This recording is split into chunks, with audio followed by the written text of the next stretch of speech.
إن الحمد لله نحمده ونستعينه ونستغفره ونعوذ بالله من شرور أنفسنا ومن سيئات أعمالنا من يهده الله فلا مضل له ومن يضلله فلا هادي له وأشهد أن لا إله إلا الله وحده لا شريك له وأشهد أن محمدا عبده ورسوله يا أيها الذين آمنوا اتقوا الله حق تقاته ولا تموتن إلا وأنتم مسلمون يا أيها الناس اتقوا ربكم الذي خلقكم من نفس واحدة وخلق منها زوجها وبث منهما رجالا كثيرا ونساء والله الذي سألون به والأرحام إن الله كان عليكم رقيبا يا أيها الذين آمنوا اتقوا الله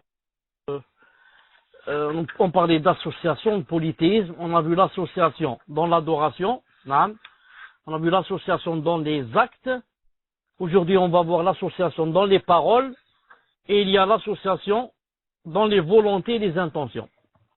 Ibn al-Qayyim alayhi rahmatullahi ta'ala a dit, reconfirmez-moi que vous m'entendez bien. Alhamdulillah.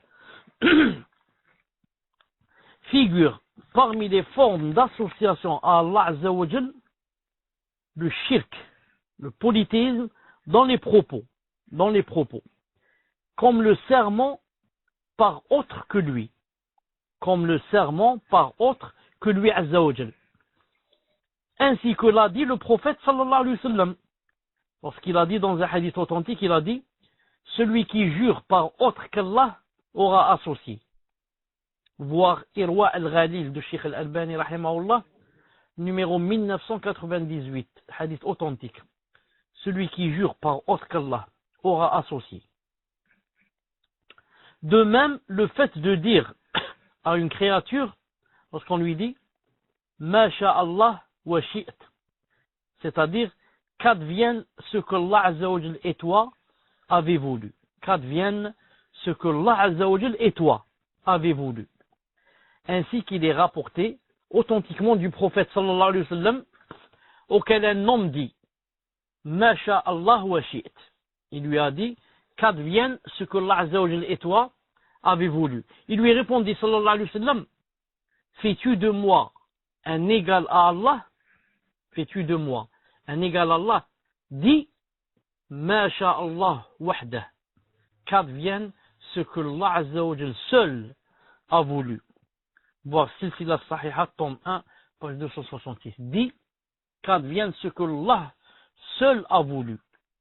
Il s'est permis aussi de dire qu'advienne ce que Allah Azza wa Jal ensuite toi a voulu. Ça aussi, c'est permis, bi'idnillahi subhanahu wa ta'ala. Sinon, ça rentre dans le polythéisme et le shirk. Ibn al-Qayyim dit ceci, alors qu'Allah Azza wa Jal a accordé une volonté au serviteur. Il a accordé une volonté. Comme cela apparaît dans sa parole, liman sha'a minkum an yastaqim. Liman sha'a minkum an yastaqim. C'est-à-dire, pour celui d'entre vous qui veut suivre le chemin droit. Pour celui d'entre vous qui veut suivre le chemin droit. Donc, Allah Ta'ala a dit que celui d'entre vous qui veut suivre. Donc, il nous a donné une volonté. On veut des choses, et on fait des choses.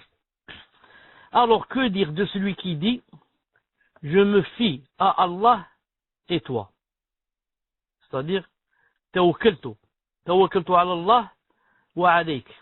Tawakkaltu ala Allah wa alayk.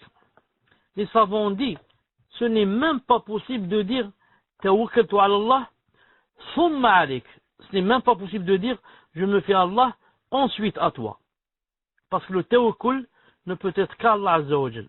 Je me fie à Allah, c'est tout. Ou alors il dit je dépends d'Allah et toi. Ça c'est du shirk. Ou alors il dit je n'ai qu'Allah Azza wa Jal et toi. Beaucoup de gens disent ça. Je n'ai qu'Allah Azza wa Jal et mon mari. Je n'ai qu'Allah Azza wa Jal et mon travail. Et comme ça. Ça c'est du shirk. Ou alors il dit cela vient d'Allah et toi. Cette chose, cette ni'ma vient d'Allah et toi. C'est du shirk. Ou alors, Cela provient de la bénédiction d'Allah et de la tienne. Cela provient de la bénédiction d'Allah et de la tienne. C'est du shirk. J'ai Allah dans les cieux et toi sur terre. J'ai Allah dans les cieux et toi sur terre. C'est du shirk. Par Allah et la vie d'un tel. Par Allah et la vie d'un tel. C'est du shirk. C'est un vœu pieux. C'est un vœu pieux pour Allah et un tel. C'est un vœu pieux pour qui? Pour Allah et un tel. C'est du shirk. Je me réponds à Allah et un tel. Je me réponds à Allah et un tel. C'est un shirk. J'espère en Allah et un tel. Shirk. Et d'autres choses semblables. Ibn al-Qayyim rahimahullah ta'ala dit, compare ses propos à ceux de celui qui a dit, qu'advienne ce que Allah Azza wa Jal et toi avez voulu. Puis, vois ce qui est le plus ignoble. Alors tu constateras que le premier mérite plus que le prophète alayhi salam lui adresse cette parole. Car si le second a fait de lui un égal à Allah, le premier qui n'a jamais approché le messager alayhi salam en quoi que ce soit, et peut-être même, et peut même compter parmi ses ennemis, on a fait un égal au Seigneur de l'univers. Ce qui dit la prosternation, l'adoration, la confiance, la récipiscence, la piété, la crainte, le repentir, le vœu pieux c'est nadra en arabe, le serment, la célébration de la gloire, de la grandeur, de l'unicité de la louange d'Allah, la demande de pardon, le rasage de la tête par soumission et adoration, la circonvolution autour de la maison sacrée et l'invocation, tout cela est le droit exclusif d'Allah Azza wa Jal. Il n'est pas valide et il ne convient pas que cela soit voué à un autre que lui Azza wa Jal, qu'il s'agisse d'un ange rapproché ou d'un prophète envoyé. On amena un homme qui avait commis un péché au prophète alayhi salam, et lorsqu'il fut devant lui, il dit, oh Allah, je me réponds devant toi et je ne me réponds pas devant Muhammad. Le prophète sallam alors aurait dit, il a reconnu son droit à celui qu'il mérite. Cheikh Al-Albani a cité ce hadith dans Silsila Da'ifa numéro 3, 1862, en montrant que c'est un hadith faible.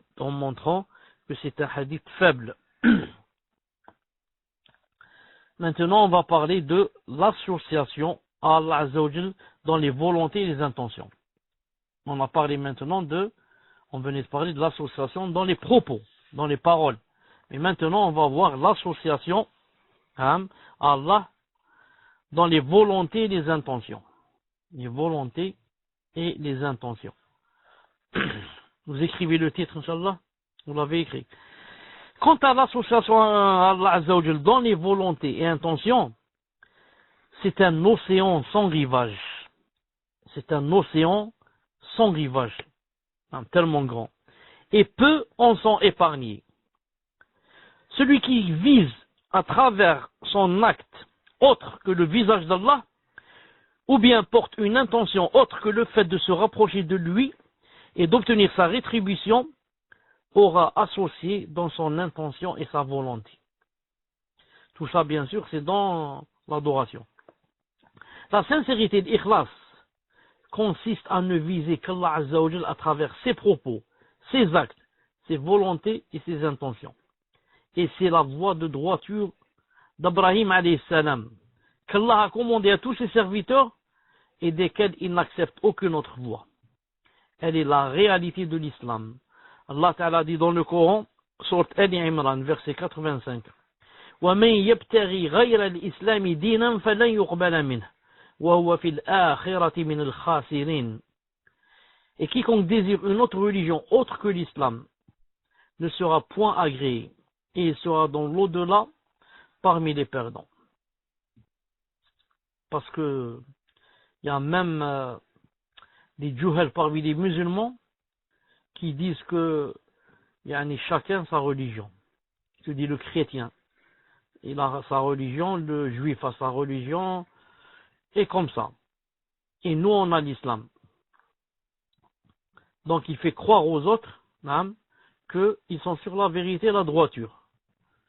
Et que ce n'est pas obligé d'être en islam, d'être musulman. Non, mais il va même citer quelques versets en ce sens comme ça. Comme le verset où Allah Ta'ala a dit, par exemple, La ikraha fid din. Il n'y a pas de contrainte en religion. Alors que ce verset-là, Ali Imran 85, est très clair. Et quiconque désire une religion autre que l'islam, l'islam dont le prophète, c'est qui? C'est Muhammad alayhi salatu salam, le dernier. Alors, il ne sera point agréé, et dans l'au-delà, il sera parmi les perdants. Il sera parmi les perdants. Naam. Il dit, hein, Ibn al-Qayyim rahimahullah ta'ala dit, c'est la religion d'Abrahim dont ne s'écarte que le plus grand des sots. C'est la religion d'Ibrahim dont ne s'écarte que le plus grand des sots. Il n'y a pas plus grand sot que quelqu'un qui n'adore pas Allah Azza wa Jal sur la droiture. Il n'y a pas plus grand sot que quelqu'un qui ne l'adore pas du tout, ou alors qu'il l'adore d'une façon fausse, comme les chrétiens, les juifs et les mazdéens et les autres, et les bouddhistes et je ne sais qui. Non. Il dit, maintenant on va parler de l'essence du shirk, son essence, l'essence du polythéisme. Après avoir pris connaissance de cette introduction, s'entr'ouvrira devant toi la réponse à la question mentionnée. Ainsi nous disons, et c'est d'Allah Azza wa Jal seul dont nous cherchons la justesse. Il dit, l'essence du polythéisme consiste en l'imitation du Créateur et l'assimilation de la créature à lui. Je répète, l'essence du polythéisme consiste en l'imitation du Créateur et l'assimilation de la créature à lui. C'est là le véritable anthropomorphisme. Anthropomorphisme, tashbih. Et non l'affirmation des attributs de perfection par lesquels Allah Azza wa Jal s'est décrit et par lesquels l'a décrit le messager alayhi salam. Inverse donc celui dont Allah Azza wa Jal retourne le cœur, dont il aveugle la clairvoyance, qu'il rend confus, si bien qu'il considère le monothéisme comme étant de l'anthropomorphisme. Et l'anthropomorphisme comme une forme de vénération et d'obéissance. Subhanallah al-Azim. Non. Certains, Allah Azza wa Jal leur a renversé le cœur, au point où le monothéisme pour eux, c'est le tashbih, c'est le monothéisme, c'est l'anthropomorphisme. Et l'anthropomorphisme lui-même, c'est le monothéisme. Je prends le cas des Ahbash. Le cas des Ahbash, que Allah nous préserve, l'une des sectes les plus égarées qui se trouve de nos jours. Pour Ahbash, si tu dis qu'Allah Ta'ala a deux mains, tu te dis A'udhu billah, c'est l'anthropomorphisme. Allah Azza wa Jal rit, A'udhu billah.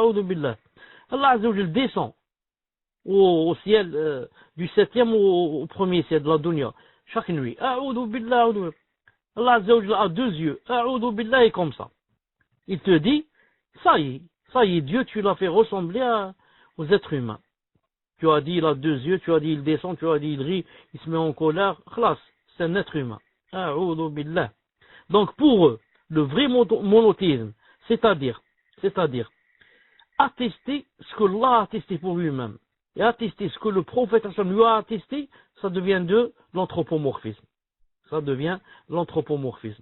Et quand tu enlèves Allah Azza wa Jal ses attributs de perfection, tu lui enlèves ses attributs de perfection, et bien sûr, tu as fait quoi? Tu as fait ikhlas, Allah subhanahu wa ta'ala, tu as fait du kufr, tu as enlevé les attributs qu'il s'est donnés. Donc ça, c'est ça le monothéisme pour eux. Que Allah subhanahu wa ta'ala nous préserve. Alhamdulillah pour cette ni'ma, qu'Allah Azza wa Jal nous ait donné la clairvoyance. C'est pour ça que tu trouves si tu rentres dans les sites des Ahbash, tu trouves la première des choses qu'ils te disent, attention à ce que tu suives Ibn Taymiyyah ou Ibn al-Qayyim ou bien Ibn Kathir, ou bien Albani, ou bien Fawzan, ou bien Cheikh Ben Uthaymeen, et comme ça, ils mettent leurs photos et une croix rouge sur eux. Et Zama, une main comme ça, une main, comme quoi il te dit ceux-là, ces savants-là, font de l'anthropomorphisme. Ils disent qu'Allah Ta'ala a une main, yani comme notre main. Qu'Allah Ta'ala maudisse les menteurs. المهم Ibn al-Qayyim alayhi rahmatullah ta'ala dit, ainsi le mécréant assimile la créature au créateur en ce qui constitue une spécificité divine, comme le pouvoir de nuire ou de profiter. Ça c'est divin, ça peut pas être à une personne, ça peut pas donner à une personne. D'accorder ou de priver. Ce qui implique de lier l'invocation, la crainte, l'espoir et la confiance à Allah Azza wa Jal seul. Bien sûr, quand on l'a dit ici, accorder ou priver, les choses que seul Allah Ta'ala peut donner et priver, comme accorder la pluie, accorder les enfants, accorder le risque, priver de la pluie, des enfants du risque. Non, ce n'est pas donner à quelqu'un un livre ou lui donner de l'argent. Celui qui lie cela à une créature l'aura assimilé au créateur. Et il aura assimilé celui qui ne détient pour lui-même ni tort, ni profit, ni mort, ni vie, ni résurrection, plus encore toute autre chose, à celui donc, il aura quoi? Il aura assimilé ces choses à celui qui possède tout le commandement, détient les rênes de toutes choses en ses mains et vers lequel tout revient. Ainsi, ce qu'il veut survient et ce qu'il ne veut pas ne survient pas. Personne ne peut retenir ce qu'il accorde et nul ne peut donner ce qu'il retient. S'il ouvre à son serviteur la porte de sa miséricorde, personne ne peut la refermer. Et s'il la maintient fermée, nul ne peut l'ouvrir. L'assimilation de cette créature incapable et indigente par essence à celui qui est puissant et riche par essence compte parmi les pires formes d'anthropomorphisme. Les pires formes d'anthropomorphisme et de shirk aussi. Parmi les spécificités divines figure la perfection totale de tous les points de vue, qui n'est entachée d'aucune imperfection, de quelque point de vue que ce soit, ce qui implique que l'adoration lui soit vouée à lui seul, de même que la glorification, la vénération, la crainte, l'invocation, l'espoir, la récipiscence, le repentir, la confiance, la recherche d'aide, le summum de la soumission, de même que le summum de l'amour. La raison, la législation et la sainte nature impliquent que tout cela ne soit voué qu'à Allah Azza wa Jalla et à personne d'autre. Ainsi, celui qui en voue quoi que ce soit à autre que lui Azza wa Jalla l'aura assimilé à celui qui n'a ni semblable, ni pareil, ni égal, et c'est là le plus ignoble et le plus faux des anthropomorphismes. En raison de la gravité de la chose et du fait qu'elle englobe le summum de l'iniquité, c'est-à-dire l'injustice, Allah Azza wa Jal a indiqué à ses serviteurs qu'il ne leur pardonnait pas, bien qu'il se soit imposé la miséricorde. Allah Azza wa Jal s'est imposé qu'il est miséricordieux, mais il pardonne. Mais malgré cela, il a dit, si quelqu'un fait le shirk, le grand shirk, et il meurt comme ça, je ne lui pardonne pas. Parmi les spécificités divines figure la servitude, établie sur deux pivots essentiels que sont le summum de l'amour et le summum de la soumission. C'est là la complétude de la servitude. Et les différents rangs des hommes en cela sont fonction de leurs différences concernant ces deux fondements. Celui qui donne son amour, sa soumission et sa sujétion à autre que lui Azza wa Jal aura assimilé cet autre en ce qui est le droit exclusif d'Allah Azza wa Jal. Il est impossible que cela ait été établi par une législation divine. Et l'infamie de la chose perdure en toute nature saine et en toute raison. Mais les démons, les shayatines, ont transformé la sainte nature et la raison. Les shayatines ont transformé la sainte nature et la raison de la plupart des gens. Ils les ont corrompus et les en ont écartés. Quant à ceux pour lesquels Allah Azza wa Jal a écrit la meilleure des récompenses, ils ont perduré sur la nature première, le fitra. Allah leur a envoyé ses messagers et leur a révélé ses livres en conformité avec leur sainte nature et leur raison. Et ainsi, ils ont fait croître lumière sur lumière. Comme a dit Allah Ta'ala dans le Coran, Yahdi Allahu li nourihi man yasha. Allah guide vers sa lumière qui il veut. Sourate An-Nur, verset 35. Sourate An-Nur, verset 35. طيب. Vous m'entendez toujours? Alhamdoulilah. Sachant cela, la prosternation compte également parmi les spécificités divines. Une seconde. Sachant cela, la prosternation compte également parmi les spécificités divines. Ainsi, celui qui se prosterne pour autre qu'Allah Azza wa Jal aura assimilé une créature à lui. De même, la confiance. Ainsi, celui qui place sa confiance en un autre qu'Allah Azza wa Jal aura assimilé une créature à lui. Aussi le repentir. Ainsi, celui qui se repent auprès d'un autre qu'Allah Azza wa Jal aura assimilé une créature à lui. Également le serment par un nom, par glorification et vénération. Ainsi, celui qui prête serment par le nom d'une créature l'aura assimilé à Allah Azza wa Jal. Ceci concernant de l'assimilation. Quant à l'imitation d'Allah Azza wa Jal, quand on a vu tout à l'heure, on a dit que c'était interdit. Elle concerne par exemple celui qui s'enorgueillit, appelle les gens à exagérer sur sa personne dans la louange, la glorification, la soumission, l'espoir, l'attachement du cœur par la crainte, l'espoir, l'orientation et la recherche d'aide.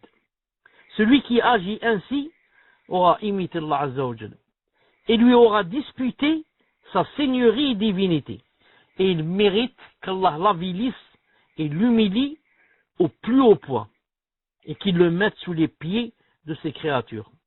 Le prophète a dit que Allah Azza wa Jal a dit: la grandeur est mon pagne et l'orgueil est ma cape. Celui qui me dispute l'un des deux, je le châtie. Rapporté par Muslim, numéro 2620. La grandeur est mon izar et l'orgueil est mon rida. Cap et pagne. Celui qui me dispute l'un des deux, je le châtie.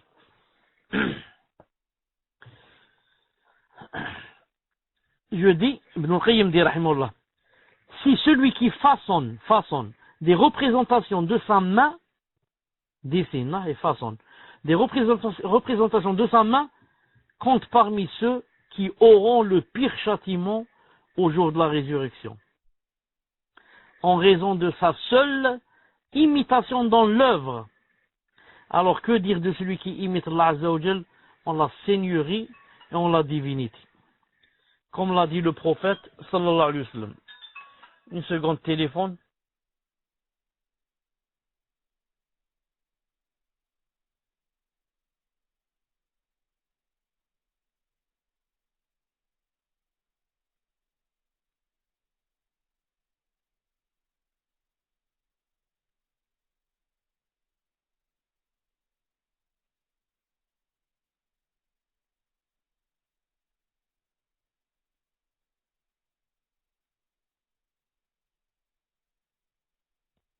Donc je disais,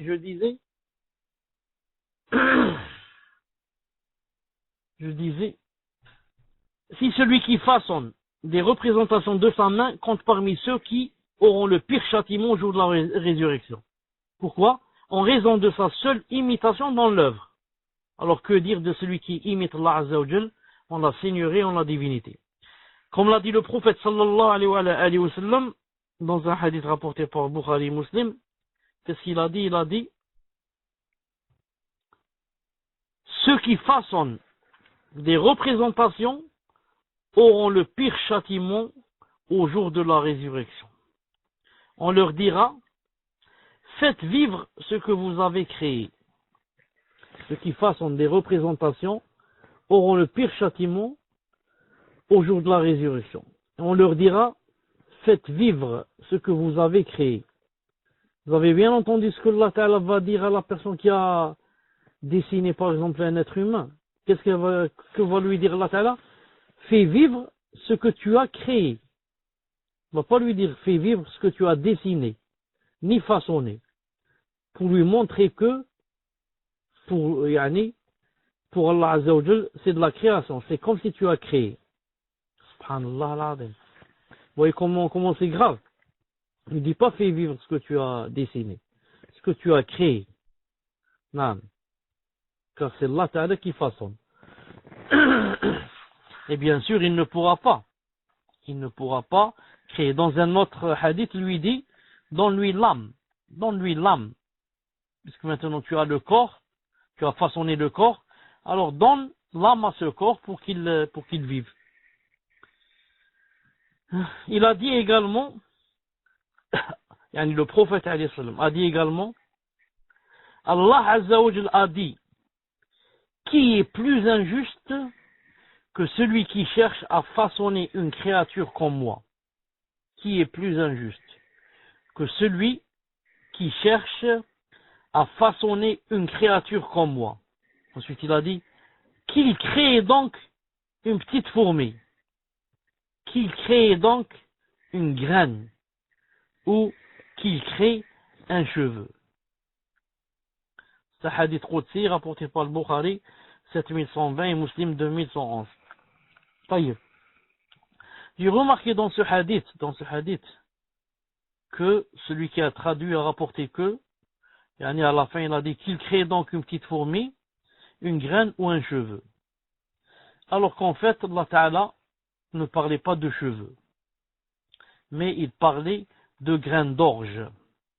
C'est-à-dire, il va leur lancer un défi, puisque vous avez créé une personne, vous prétendez créer une personne, puisque vous l'avez dessinée, alors créez maintenant, si vous pouvez, une fourmi, ou alors une graine de blé, ou une graine d'orge. Et celui qui s'est traduit mesquin s'est trompé. Pourquoi? Il a dit un cheveu parce qu'en arabe, le grain d'orge s'appelle sha'ira.